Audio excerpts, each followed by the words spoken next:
Hey everybody, welcome to the show. Around the Nation, right here, Jeff Waldorf with you. Back after quite some time. Hopefully everybody had a fantastic holiday weekend. Mine could have been a little bit better. I'll explain here in a second. But first, if you ever, you guys should probably please like and share the video, the stream, all that stuff. So that helps, of course, the show. And like I said, we got a fantastic show coming up today. We have the Bone Spurs. We're going to talk about that. Trump versus the shutdown. That's interesting, fun news. Some disastrous news from the border, of course. The Green New Deal, Claire McCaskill on Ocasio-Cortez, and more. So you're going to love these stories. They're fantastic today. And you might get a laugh out of this because in hindsight, it is kind of funny. But over, I think it was last week on, what was it? I believe it was Thursday. I actually ended up hurting myself trying to fix a car. So this is why I don't fix cars for a living. This is why I don't do anything mechanically minded, because I'm A, terrible at it, and B, end up hurting myself. So what I did is I ended up pulling my back muscle and giving myself back spasms. So, and if you're not familiar with those, they're deeply painful. And so they put me out of commission for quite some time. I ended up spending $85 at urgent care just to get a prescription for a muscle relaxer and some ibuprofen. Insanity. Okay, and so a funny story to kind of go along with that. So now every time I end up going to the doctor, or I see my primary care physician, or anybody from like urgent care, I always asked them. I said, in this case it was I believe a nurse practitioner that saw me for my back. I had to ask, what do you think about single payer? I said, single payer, are you for it or against it? Every time I've asked, I've always said, yes, we are in favor. And we started talking about how terrible the healthcare system is in America, and, you know, how people come in and with the junk insurance plans. And I love this conversation because she's like, it was a female nurse practitioner at this point. She said, yeah, people were come in with these insurance plans, right? And they didn't realize that their insurance plans are junk, right? Which is what they're selling because they're the cheapest, right? And that's, of course, the insurance plans that Republicans want you to have because, oh, hey, look, they're so cheap. The ACA actually set rules where they couldn't sell junk insurance. But now with Trump and the Republicans, well, they're able to do so. So people go out and they buy these junk plans thinking that, oh, great. And then they end up getting hurt and they don't realize they have a $3,000 deductible. No, but wait a minute. My insurance said I had a $20 copay. Yeah, that $20 copay is after you've paid your deductible for the entire year. That's $3,000 or $1,200 if you get a better one. And so they actually get mad, she was telling me, at the staff. And so they're like, hey man, that's not our fault. You guys just don't understand how the insurance system works. But then again, she's like, it's not their fault necessarily. It's the fault of the system for being so complicated. And so, as I said before, when you actually talk to medical professionals that, you know, they're in the medical field and they're treating patients, a majority of them always say single payer. And so, look, I get questions, of course, of what exactly single payer means. Basically, what we have in the system right now is called a multi-payer system because you have all these different insurance companies that will pay for the medical services. And then you are also one of the payers when you pay at the point of service. So if you pay a fee at the doctor's office, a copay, for example, you're one of the payers, and then your insurance pays the rest, and then the government also pays some of it. In a single payer system, the government is the only payer. So that actually makes it a lot more easy to administrate. And the government will also set rates so that everybody's on the same rate.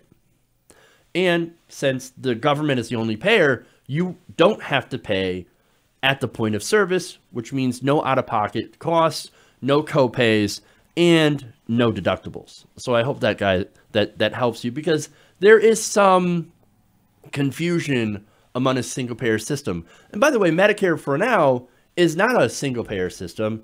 Medicare for all would be. So right now, Medicare is just one of the multiple payers. And then, with some Medicare plans, there are some, plans that go along with it, et cetera, et cetera, et cetera. It's incredibly complicated, and it's complicated on purpose.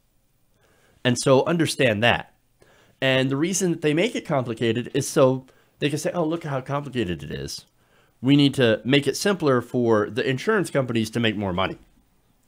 And so that's generally what they try to do. And it's what they want to do. And Republicans, their whole thing about simplicity is, well, let's just let insurance companies sell insurance over state lines. That's their big solution to this, right? That solution doesn't work. What it would do is that all the insurance companies would relocate to the least regulated state. And then there you wouldn't have any rules or any recourse if they screw you over. And believe me, when there are no rules, they will definitely screw you over. And so, anyway, that was my fun.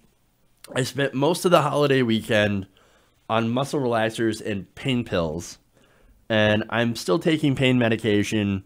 So that's, because I'm still hurting. But I'm here today, and I got a great show for you guys today. But I just wanted to share what I did over the holiday weekend. So I may not have also traded in my car, but that's another story for another day. But anyway, so that's my story. But again, every time I ask somebody in the medical field if they're in favor of single payer, the answer is always yes. And I tend to think that people that are in the field are experts at what's going on, and I tend to value their opinions. So there it is, health professionals for single payer. So anyway, it was a long story, but I think it was a little fun to go into. Now let's actually go into the news of the day, and we'll start out with something, again, interesting, fun, not too substantial, but we're going to start light because it's been quite a day already. So let's go forward and talk about bone spurs. What an interesting topic. Okay.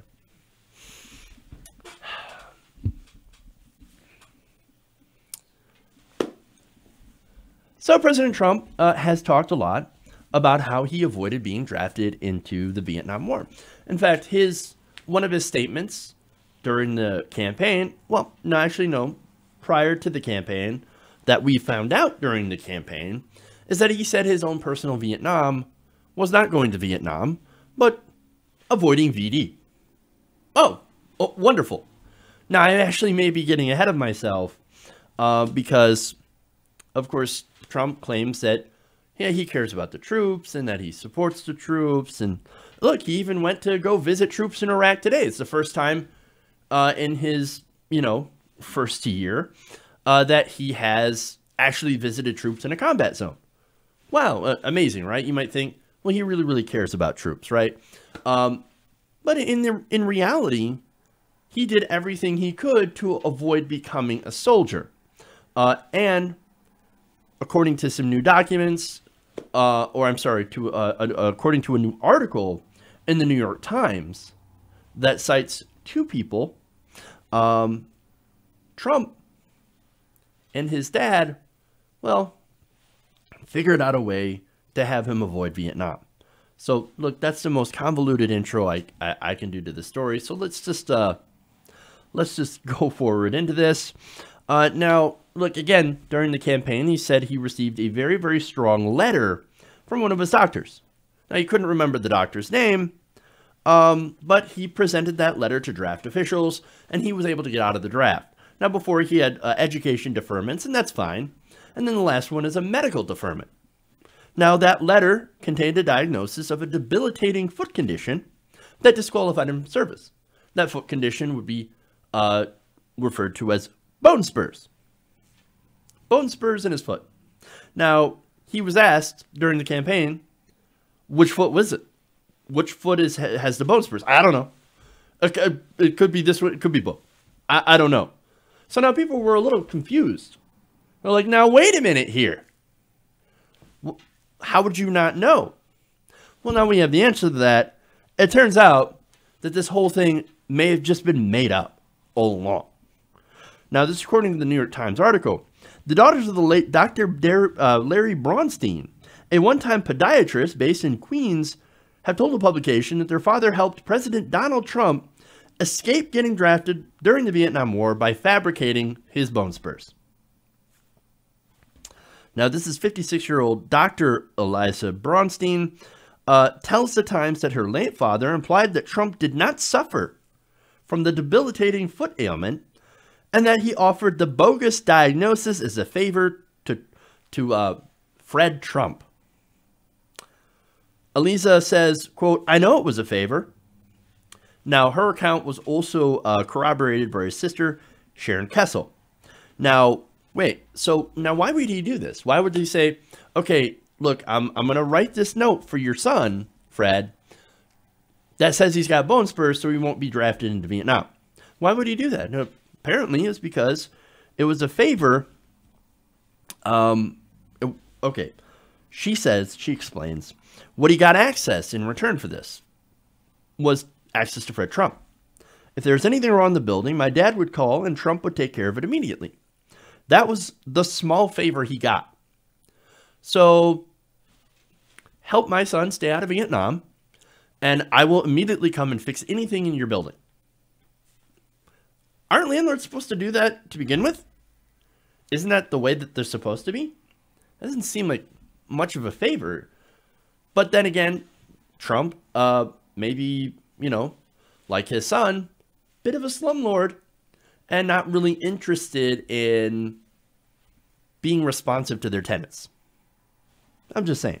But anyway, now the daughters also believe their father was assisted by a man named Dr. Manny Weinstein, a podiatrist who first moved into a Trump-owned apartment in the same year that the future president got his exemption from the military draft. Weird. Both happen to be tenants of Mr. Trump. It can't be a coincidence, right? Now, the daughters are not 100% certain, of course, that Weinstein, who passed away in 1995, helped their father, but they said that their father often mentioned him when discussing the Trump deferment scheme. Fascinating. I mean, shocker, who could have known? A serial liar and bungler would be lying about his bone spurs. Who knew? Oh, right. Everybody. At least, look, I've been saying that, no, bone spurs, there's no way he's got bone spurs. It's a lie. And guess what? Now here we have a New York Times article and two corroborating witnesses that are like, yeah, we're pretty sure that this is a lie. Absolutely. Now, look, we also knew that Fred Trump, according to other stories, another article by the New York Times, where Fred did everything he could to help his idiot bungling son. He bailed him out numerous times, gave him loads and loads of money, and so, it helped out his casinos, made sure he didn't go bankrupt that many times at least, because he went bankrupt at least 6 times, probably more if his dad hadn't helped him out. And he still tried to cheat his dad at the end, which is really, really sad. And now we know that one of the ways that he helped out Donald was getting a doctor to lie in order to keep that idiot son from going to war. Luckily, he knew because, he knew Donald Trump was so stupid that he would end up getting killed. Keep him out of the war, guys. That boy is dumber than a box of rocks. I will do whatever. You got something, you got a pipe you need fixing? I'm there. Just please, please write that note. So again, is this really a surprise? No. Look, Donald Trump has never done anything for himself, despite saying otherwise, right? I mean, claims consistently, constantly, no, everything I did, I built myself. No, you didn't. We know that's a lie. We know that's bullshit, right? No, he has never actually succeeded at anything based on his own merit. He's not that smart. He's just not that smart. He's just not that good of a businessman. And if he hadn't have been born into money, he would be the guy sleeping on your couch. It was always daddy's name, daddy's money, which is the most important thing, by the way, daddy's money. So, hey, MAGA guys, especially for you veterans out there, right?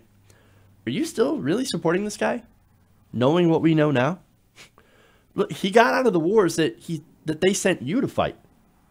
So while you got sent off to fight for him, what was he doing? Well, as I mentioned before, he was too busy fighting VD by sleeping with so many models and supermodels. He's never going to fight for you, right? Just the fact that he went to Iraq today, do you now think he's on your side? No, of course he's not. PR, photo op. He's in big trouble thanks to the Trump shutdown, which shut down the government, right? Should a partial shutdown anyway. He's never going to be on your side. Never was on your side. He's a serial liar, and that is at least the one thing he is good at. Lying. Don't take my word for it, man. Look at his history. Look how he treats people. Look at what he does. He's not a smart person, and he's definitely not on your side. You've got to look at the truth. And when you do, you're going to have to admit that Cadet Bone Spurs over here is not one of you. He's not fighting for you. He is the elite and will never be on anyone's side but his own. You know it to be true. Okay.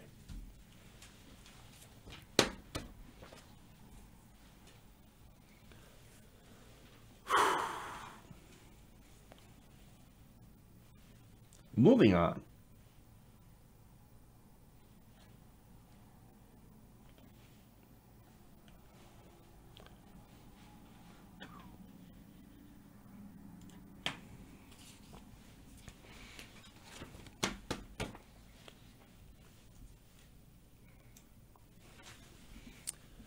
So President Trump's partial government shutdown is now in its fifth day, with as many as 400,000 federal employees who are now returning to work without a paycheck, as well as an additional 350,000 workers who are now furloughed. Now, President Trump wants you to think that those employees wanted the shutdown. They love the shutdown, and it's because, well, they want the wall. In fact, I'm going to go to a video here and let him explain. Watch. Well, I think they understand what's happening. They want border security. The people of this country want border security. Many of those workers have said to me and communicated, stay out until you get the funding for the wall. These federal workers want the wall. They do? Really? That's news to me. What federal workers want to not get paid for this ridiculous border wall? Look, other than, of course, a very, very small minority of extremely scared and or racist people who have never heard of airplanes. Because, again, that's how the majority of undocumented immigrants get here. It's not that they cross the border from Mexico. It's they fly in and overstay their visas. That's what happens. And look, I'm going to show you how small support for this wall actually is. There's a recent poll by NPR PBS NewsHour Marist that found that only 28% of Americans believe the border wall should be an immediate priority. Only 28%. That means that nearly 3/4 of the country view the reason for this shutdown as completely unnecessary. And this, of course, is going to blow back on him massively. So now, on the politics of it, and that's not necessarily what's most important, of course, but the politics of it, I guess it's pretty good for the Democrats that Trump owns this. Remember, we've got him on video telling Chuck and Nancy that he is proud to own this shutdown. and that he's going to keep doing it until he gets $5 billion to the wall. Nonetheless, now he's going to play the victim on this whole thing in this next video. I think they understand what's happening. They want border security. The people of this country want border security. Many of Hold on. Let me get the right video.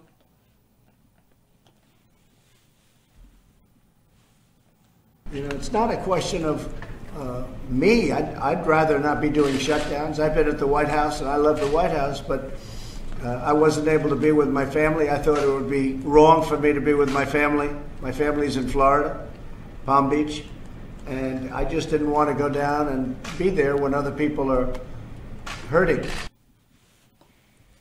I just want to be with my family, you know, but I can't because I shut down the government over a wall that nobody wants. So how does that, like, am I supposed to feel sorry for you? I don't feel sorry for you. Look, I feel sorry for the people that are actually being hurt, right? Now, Trump says, oh no, I'm doing this for the workers. I'm not doing it for myself. I'm doing it for the people, right? Well, what about the workers that have been furloughed or that have come to work and they're not getting paid? Well, what are they saying? Well, you can find that out by going to the hashtag shutdown stories. And we did. We got a couple of tweets here from social media. Now, one of them is from a Twitter user named Nancy. She said, my husband is furloughed due to the Trump shutdown. Well, then I can assume that she's going to follow up that sentence with, I support him and the wall, and don't worry, we'll make it work. No, that's not what she said.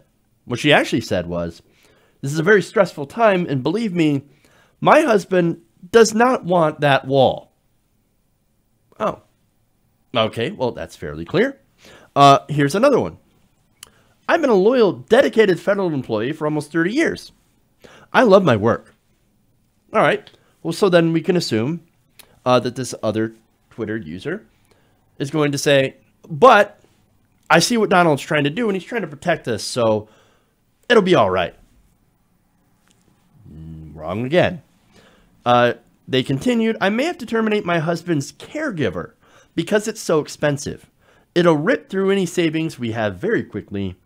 I'm beside myself with worry for Christmas. Wow. There's more.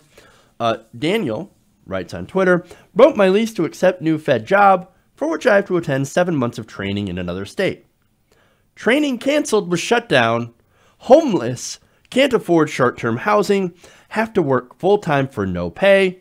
Returning Christmas presents.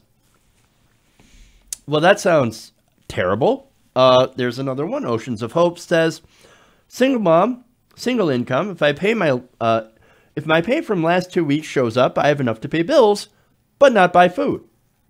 We live direct deposit to direct deposit, and something vital is always breaking. Car brakes, stove, furnace. Nothing goes until this is over. And there are many, many more examples of people who are suffering thanks to the Trump shutdown. These are government workers. These are people who are working, and some are working without a paycheck.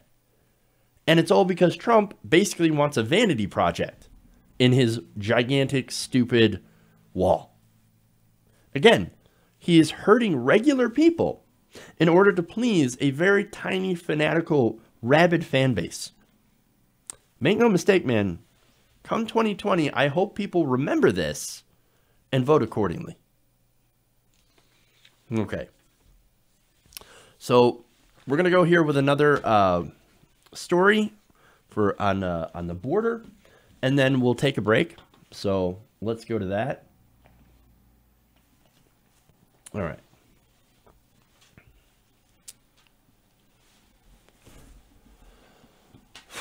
So Customs and Border Protection are now reviewing their policies after another child died in their custody.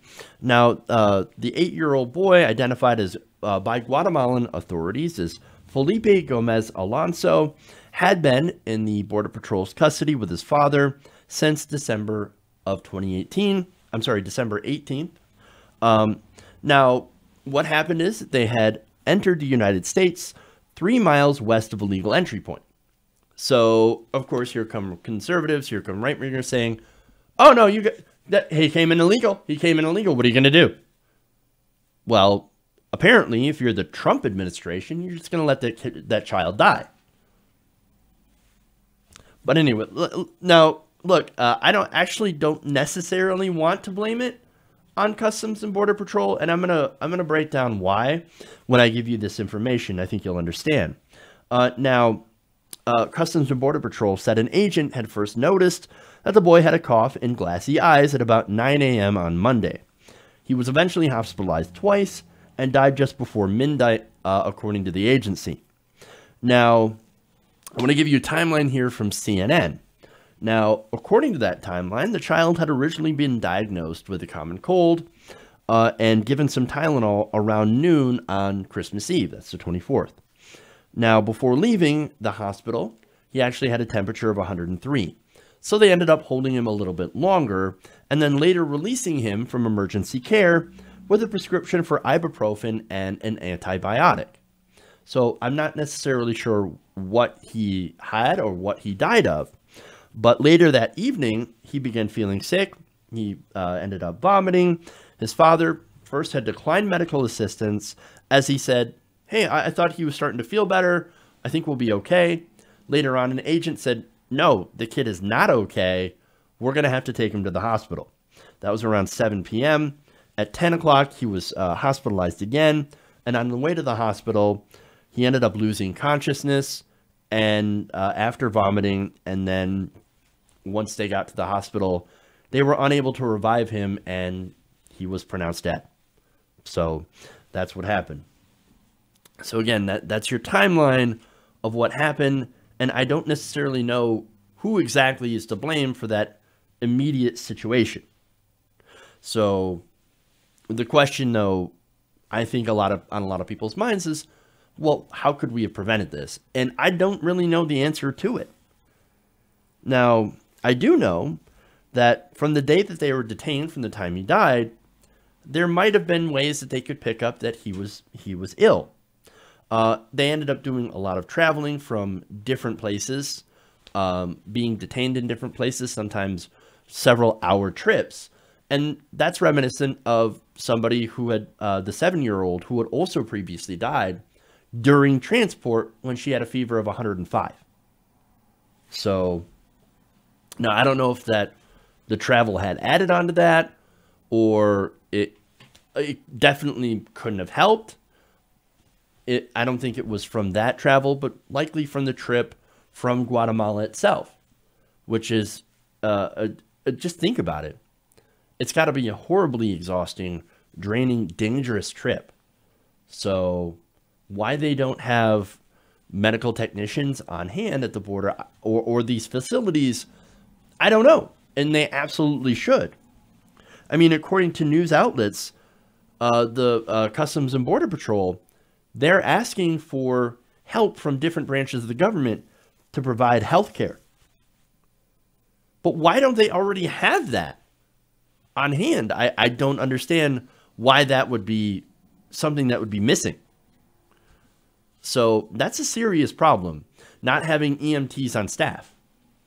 Now, another problem, another more long-term problem that immigration proponents, of course, have talked about is the Trump administration turning away people from legal ports of entry. Now, that is likely, I'm not entirely sure, but that is likely what happened in this situation. I mean, why do you think that they crossed the border 3 miles from a legal port of entry instead of going to the port of entry itself?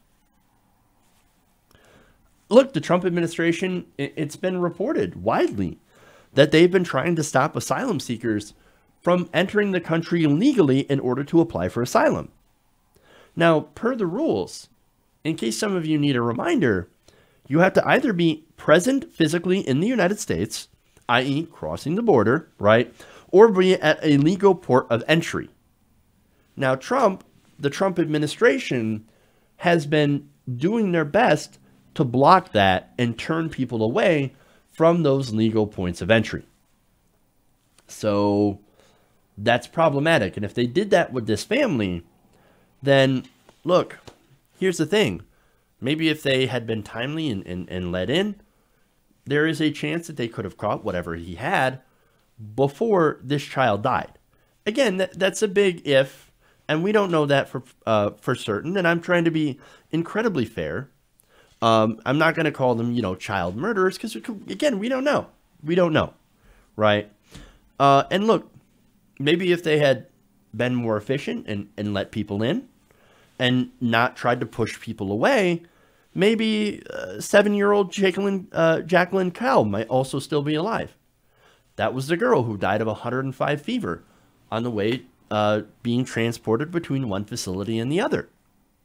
So now, instead of looking into it, and this is to show you the Trump administration response, DHS Secretary Kirstjen Nielsen said Jacqueline's death was, quote, a very sad example of the dangers of this journey. Well, no. See, she had already made the journey. She was already here. She was in the United States. Now, if she had died, before crossing the border, like on the actual journey from Guatemala, well, then that would be different. Then you could say, well, yeah, of course that journey's dangerous, right? But no, she was already here. She was already in the United States. She was already in Border Patrol custody, and she still died of 105 fever. That is our fault. But no. Nielsen said, quote, this family chose to cross illegally.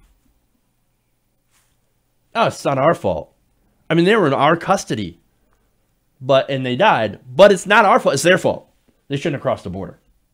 Oh, come on. Come on.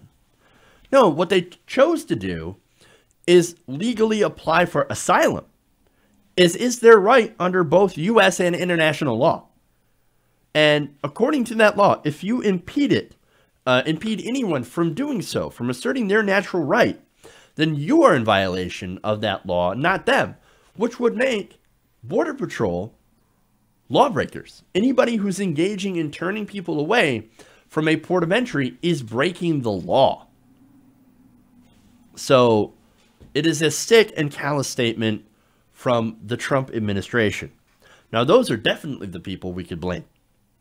Nonetheless, thanks to some of the outrage from both of these unfortunate deaths, here you have Border Patrol that has promised a, quote, independent and thorough review of the circumstances. I wonder what they're going to find. Very likely they're going to find, oh, we didn't do anything wrong. Well, I'm not so sure about that one.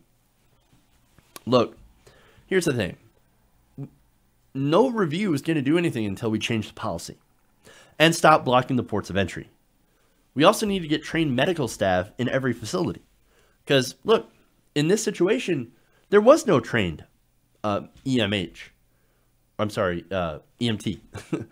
Why did I think of emergency medical hologram? I don't know. I'm kind of weird. It's a weird thing to think of. But EMT, right? If someone had been on staff, maybe they could have caught symptoms earlier. And maybe they could do other medical related things to make sure that the people in their care actually survive. Isn't that the whole point? But no, you look at the Trump administration, that's not their point. Their point is let them die so that they won't come here. So we can send a goddamn message. Is that what you want to do? Is that what you support? If it is, then maybe you should be the one to go. Because we don't want people like you in our country that don't represent us. Now, here's the thing, right? Like, again, how sick do you have to be to want to celebrate the death of a child? Because that's what they did. Let's be honest. Because they're basically putting out the message, look how awful we are. We're going to let your kids die if they come here, so stay home. Well, I got news for you. People wouldn't be fleeing Honduras and Guatemala if their children were already in danger. I mean, how bad does it have to be for you to pack up your entire family and take this grueling trip through, jungle, whatever, desert, just to get to America? How much do you have to be suffering at home to want to put your family through that? It's because, look, the situation in El Salvador and Honduras and those areas that are ravaged by corruption and the effects of the American drug war, by the way, makes it so much more possible that your child will be murdered by gang members or government officials or starved to death from, like from extreme poverty and killed by corruption. So there's a much better chance of survival even through all that here in the United States, even though Border Patrol is letting some children die. So it's pretty easy to see why there are people out there that would make that choice. But nonetheless, that does not give us an excuse, or the Trump administration an excuse, to be this cruel. So look, we need to change those policies, and yeah, we need a lot more than a review of what's going on the border, because look, these people, they are using their legal right to claim asylum, and we should process those as fast as we can. Send the people back who don't qualify for asylum, but let the people in who do, because that is their right under the law. And hey, if you're a law and order person, then you should respect the law.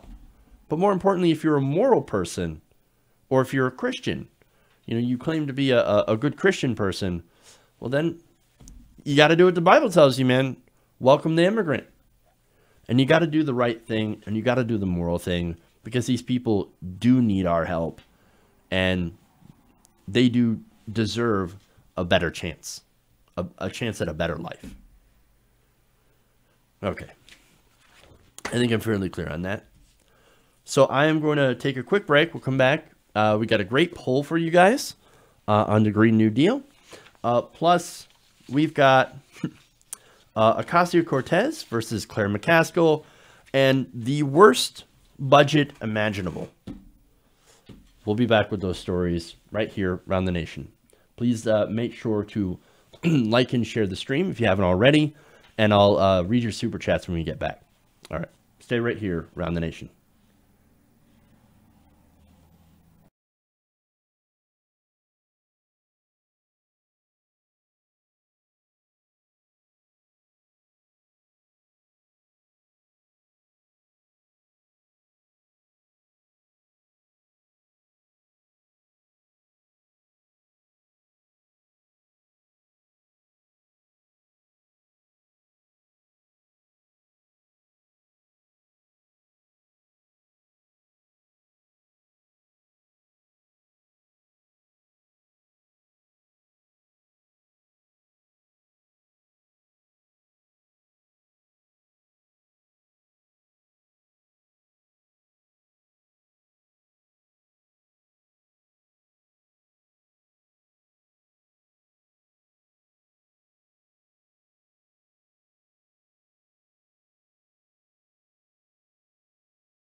Hey everybody, welcome back to the show. Run the Nation right here, Jeff Waldorf with you.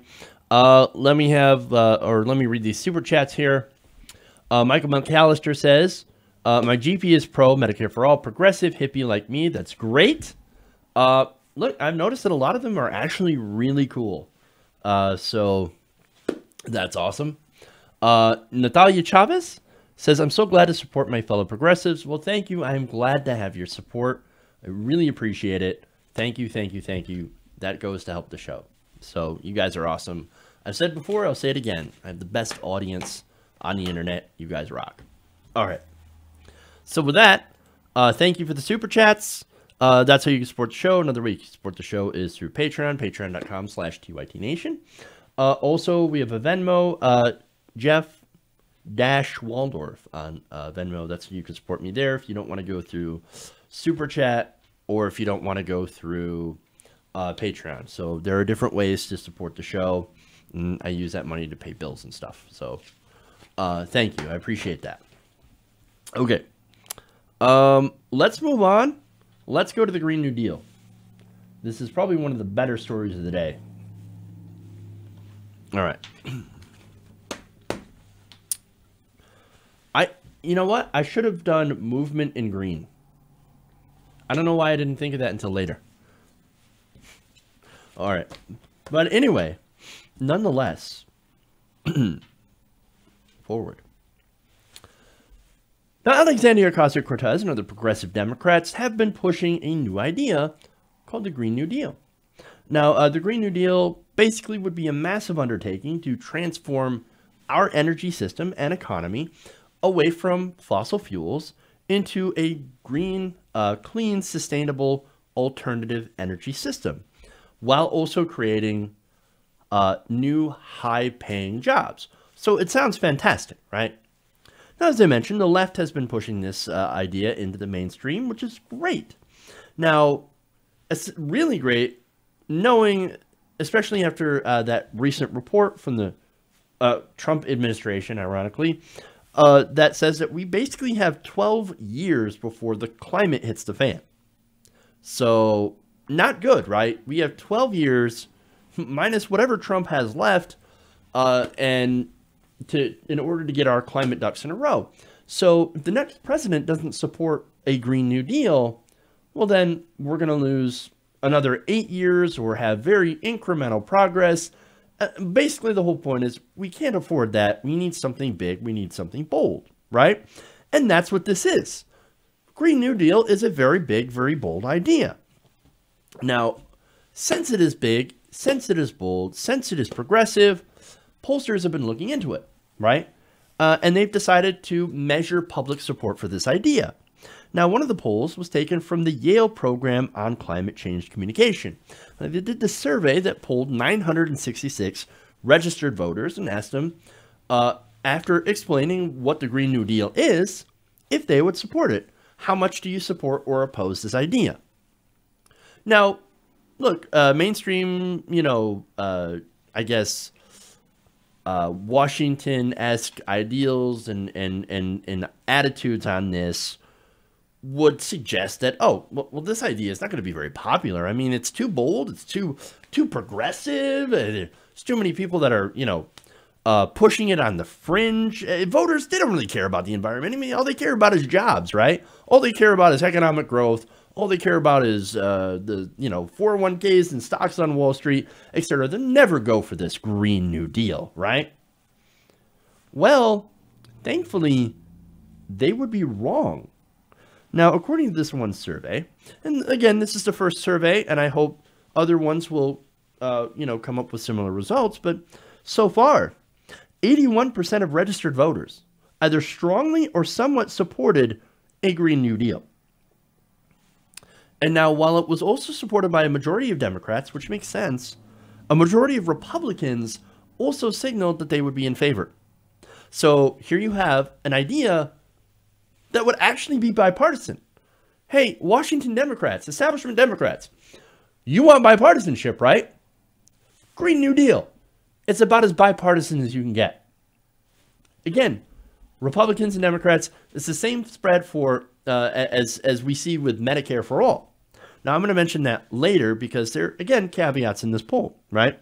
So now, 92% of Democrats first supported this, 64% of Republicans, and 57% of conservative Republicans also thought that the Green New Deal is a good idea. Yes, we should go forward. Yes, get away from fossil fuels. I know, even conservative Republicans saying that. And yes, there are Republicans out there that actually do believe that we should get away from fossil fuels, that we shouldn't pollute. I know it's crazy, but look, there are even Republicans that are going 100% solar in their Republican mayors, I should say. And I've talked about those guys. I don't agree with them a lot on economic policy, things like that. But on climate policy, again, even the most staunchest conservative Republican can say, well, I don't want pollution. I don't want dirty rivers. I don't want dirty lakes. I definitely want cheaper energy, which is the case now with solar and wind, especially when you compare it to dirtier fossil fuels like coal, which the coal industry is, of course, dying. They make the better option. They make the better choice. And so that's why this Green New Deal is popular, because it does all these things while delivering good jobs, which I think is really, really important, because if we're going to make a giant transformation into something different, like, as I said before, transforming our energy grid into green renewable energy, we want to make sure that the people that are working in coal, oil, and gas actually have jobs that they can work for, and good jobs too, that pay well and are safe. So you've got to think about those people. It's one thing that Hillary Clinton during the election, I'm going to kill all your coal jobs. Terrible, terrible, but she's terrible at politics. So that's one reason that she lost. But anyway, now, here's the caveat. The survey did not mention that the Green New Deal has been promoted by progressive Democrats like Alexandria Ocasio-Cortez. So now, that's important, right? So the presentation is, it's a nonpartisan idea, which I think all climate legislation should be presented in that way. When did one political party suddenly have the, the control all the climate legislation? But that's where we're at, because the Republican Party is now controlled by the oil companies, bought lock, stock, and barrel. That's who they work for. That's who their primary donors are. But also you have Democrats who are conservative Democrats. For example, Joe Manchin is owned by the coal industry. So it cuts both ways, to be fair. But mostly Republicans are owned by fossil fuel interests. So now, here's the thing, right? The Yale program on climate change communication explained why this could alter Republican support for the deal and its proponents as the deal and its proponents gain more national attention. They said that other research has shown that people evaluate policies more negatively when they are told it is backed by politicians from an opposing political party. Conversely, people evaluate the same policy more positively when told it is backed by politicians from their own party. So this is the problem. Basically, they're saying that Republicans and Democrats, by the way, are so stuck in this team mentality that if they find out that a policy that is good policy, right? It doesn't matter where it comes from, that it's a good policy, is backed by, in this case, progressives. But say a Republican comes out with their own plan to boost green, renewable energy, solar energy, then now you're going to have Democrats that are like, yeah, but it's Republicans, so I can't vote in favor of it. Or I can't be in favor of it. They're going to automatically be against it. So that right there would illustrate one of the biggest things that's wrong with politics and why we can't have anything nice.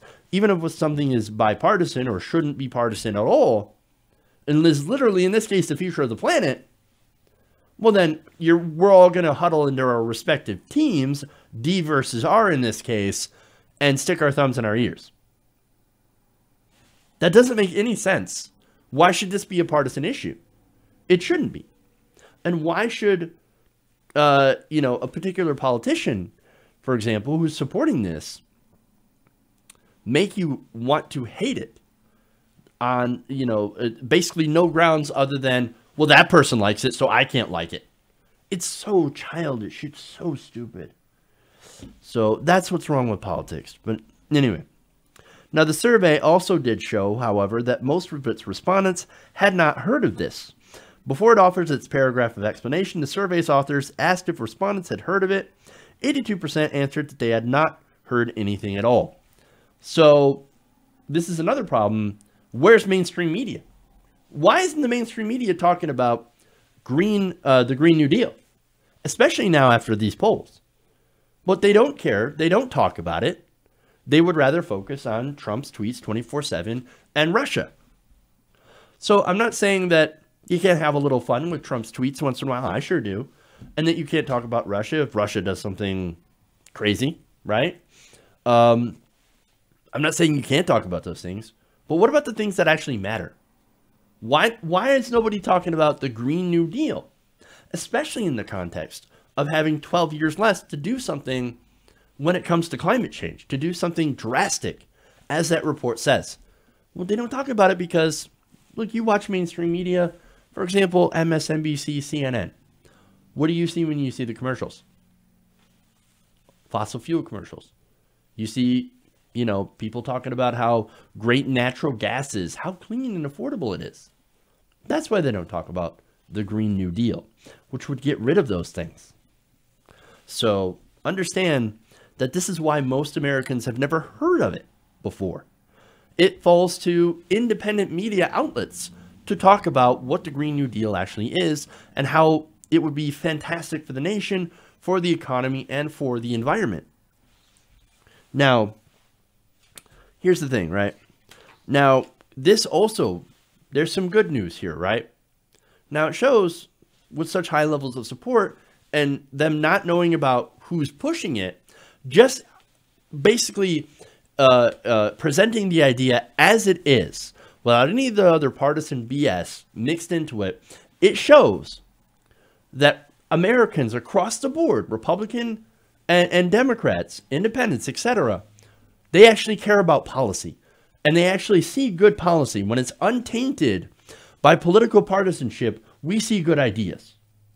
And we support good ideas. Now, again, another example of this is Medicare for All. Now, that has been, of course, affected by partisanship, right? But even so, again, Bernie Sanders, who's been pushing this, right? Bernie Sanders, independent from Vermont. Most popular politician in the country among, again, mostly Democrats, but also a lot of independent support and even Republican support, right? Same thing for the policy. Medicare for All. You have a majority, a gigantic majority of Democrats supporting Medicare for All, single payer. And then you also have 52% of Republicans that support Medicare for All. So, look, maybe the assumption, by the way, based on what we see for Medicare for All, that a lot of Republicans will turn away from a Green New Deal, maybe that's a false assumption too. We don't know, but I think we're going to find out as more and more attention gets drawn upon Ocasio-Cortez and the Green New Deal itself. So we'll see. Now, one more result here. This is from a survey from Data for Progress. Now, they found that support for a green jobs program was incredibly high. According to Huffington Post, 98% of Democrats and 66% of Republicans are in favor of a green jobs program. Overall, Data for Progress found that 66% overall either somewhat or strongly supported a green jobs guarantee. These are policies that all Americans can get on board, regardless of party. It doesn't matter partisanship. What matters is good policy, right? So I think it does show that Americans do care about policy, regardless of politics, and that maybe if politicians were to start running on policy instead of platitudes, maybe they would get somewhere, and maybe finally we could actually have nice things. Imagine. Whisper of a dream, if you will. Okay. So, looks like we've got time for one more story here. Let's go with Claire McCaskill versus Alexandria Ocasio-Cortez. I love this story.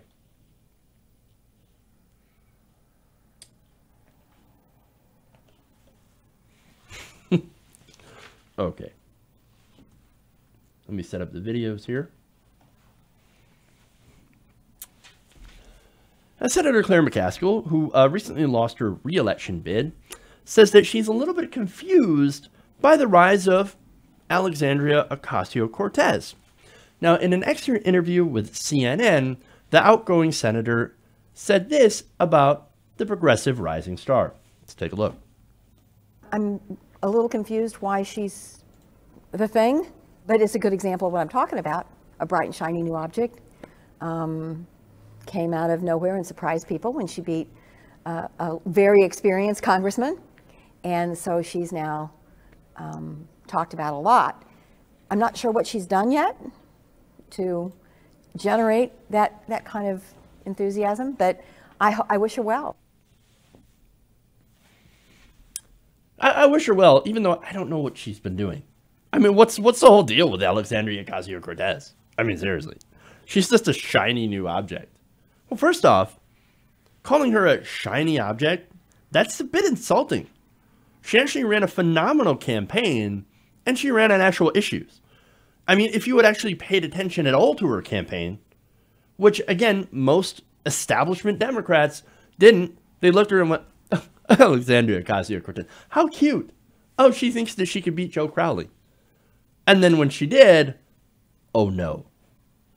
But again, oh, it's just a one-off. Oh, it was a really liberal district. And, you know, Joe, he made some mistakes and she capitalized on it and whatever. She's not indicative of the rest of the country, as Pelosi had said. So, but no. She ran on the issues and she won by connecting with average people. And I know that seems insane in Washington, right? But yes, it turns out running on issues and not platitudes might actually win you elections. I know it's crazy. And not just taking loads and loads of corporate money and running television ads. But here's the thing. You know what also wins? At least some of the time, most of the time, being unabashedly progressive and standing for your values. But Claire McCaskill wouldn't know about that because she didn't have any values. And so that's why Washington frustrates me, right?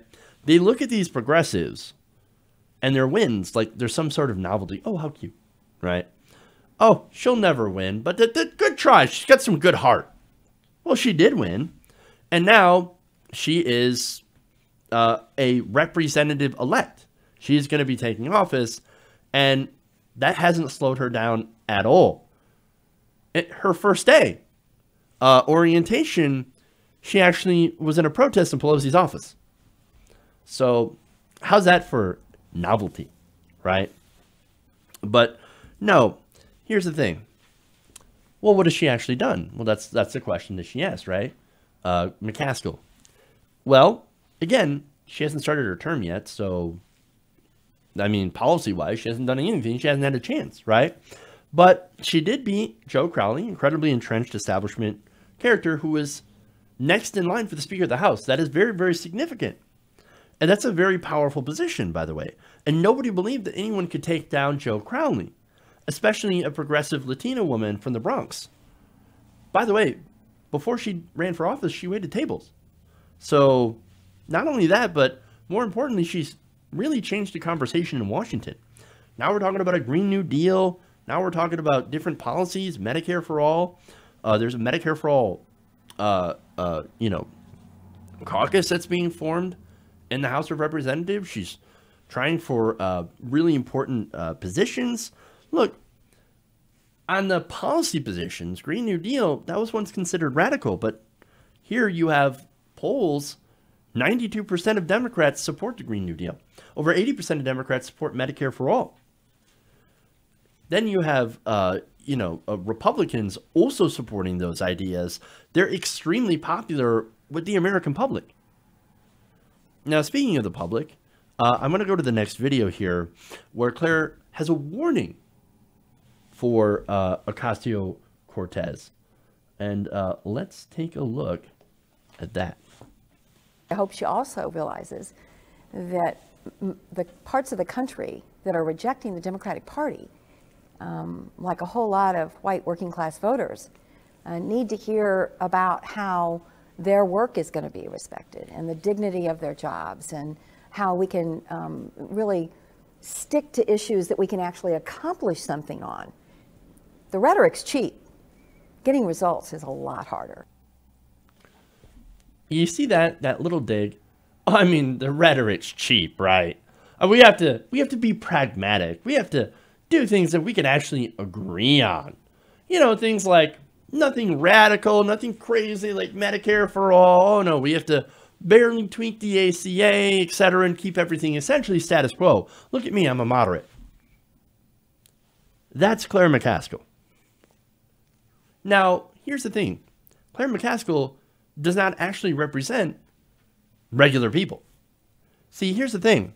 The policy positions that Alexandria Ocasio-Cortez supports, again, a Green New Deal, a jobs guarantee, Medicare for all, living wage, tuition-free higher education, all those things actually help regular people. Yes, even white working class voters are benefited from higher wages and health care. And look, as I mentioned before, those policies are incredibly popular with all of the American people. Now, Claire McCaskill would know this if she actually read a poll once in a while. But see, that's the problem. People like her, the so-called moderates, the so-called centrists, they're actually deeply out of touch with the American people. And they're actually nowhere near the center. They're actually far to the right of what the American people are actually at, policy-wise. So she thought wrongly, I add, that she needed to go more right-wing in order to win her election. And see, that's the thing. Most politicians think, oh, no, we have to go to the right and appeal to the right even more if I want to win. But that's not true, because we're not a center-right country. We are a center-left country. And on issues like healthcare, we are progressive. And so these ideas that are considered radical, you have to understand in the context of the rest of the world, they're not radical, they're mainstream. And Claire McCaskill does not understand that. And maybe she doesn't understand that because she's paid to not understand that. There is a good possibility of that. I don't know. But when it comes to elections with moderates, the thing is, look, when you're given a choice between a Republican and Republican light, well, people are going to likely go to the Republican. But maybe if you throw a progressive in the mix, the progressive might actually win. And Washington and these moderates, the Democratic Party as a whole, do not understand that. They believe that progressives are shiny objects. And of course, so does the media, by the way. But look, in reality, we're not shiny objects. We're the thing in the rearview mirror that's catching up fast. And what we know about rearview mirrors is, look, objects in mirrors are closer than they appear. And so we might be behind you now, but we're coming. Okay. That's it. That's all I got for you guys. Thanks for going around the nation with me. If you want to help out, you can patreon.com/DYTNation, Venmo, Super Chat, etc. Thank you guys. TYT is next, so you can go there. But before you go, please subscribe to the channel, like and share the stream, like and share the videos, and we'll be back for you guys tomorrow. So remember, love you guys, and change begins with you. Good night, nation. We'll see you guys tomorrow.